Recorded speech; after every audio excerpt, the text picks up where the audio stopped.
I also, and we haven't talked about this so far, I'd also be small on crypto as well. Now, part of that is a structural view that I think crypto's, slowly becoming an accepted asset class. But also, I think there's some interesting features about crypto that provide some diversification. Because from a portfolio perspective, what you want is diversification. So equities, bonds, commodities, and so on. So the question is, what is the diversification that crypto brings you? And for me, like at the fundamental level, the diversification it brings you is diversification of institutional exposure. So if you imagine, if you're holding dollar-based assets, you're exposed to the US regulatory, financial, legal system. Euros, it's a European system. Renminbi, it's a Chinese system. Rupee, it's an Indian system.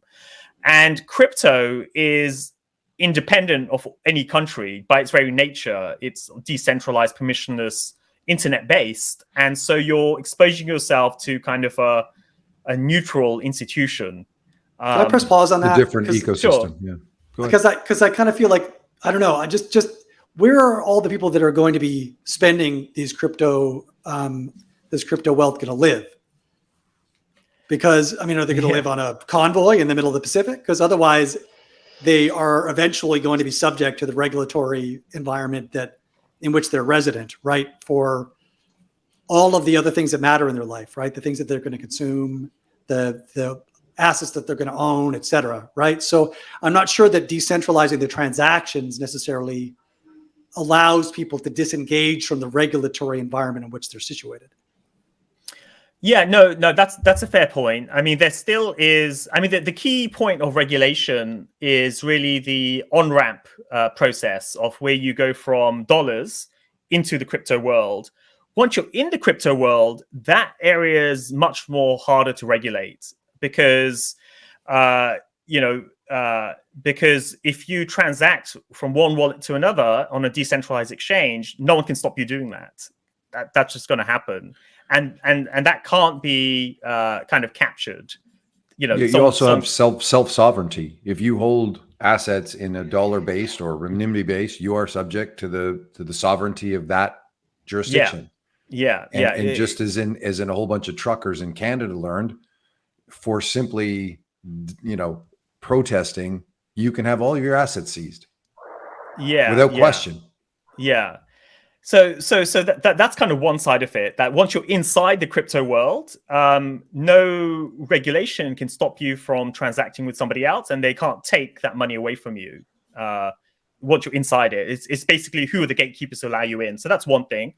Now, aside from that, what's the use case of crypto is the other point. So let's say everything's kind of fine and stuff.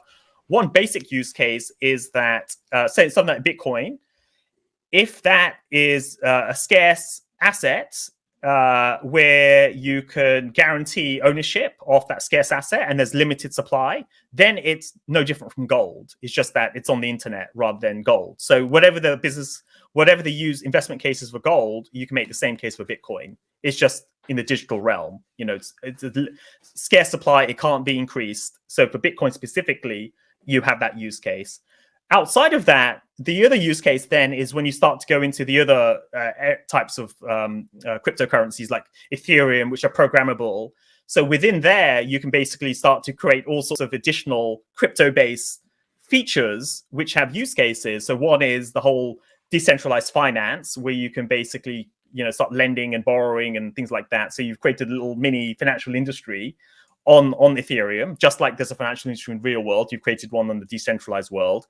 Then there's a whole NFT metaverse side where you can start to buy and sell items within games, which is a whole digital economy. So to the extent that video games is an industry, then there's a crypto version of that as well. And the blockchain allows you to do certain things that you couldn't do before. So you suddenly start to create all of these additional new kind of like virtual economies, you could say.